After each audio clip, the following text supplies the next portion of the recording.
In an interview with the New York Times, U.S. Senate candidate Graham Platner said Senator Susan Collins voted to send him to Iraq.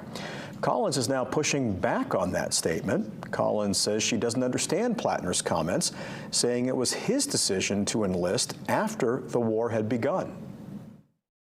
He joined and enlisted 2 years after the war had already begun. He then re-enlisted. So I don't really understand his comment. These are decisions that he made, and they were a fulfillment of a lifetime goal that he had to serve in the military. And again, I commend anyone who's willing to enlist in our military.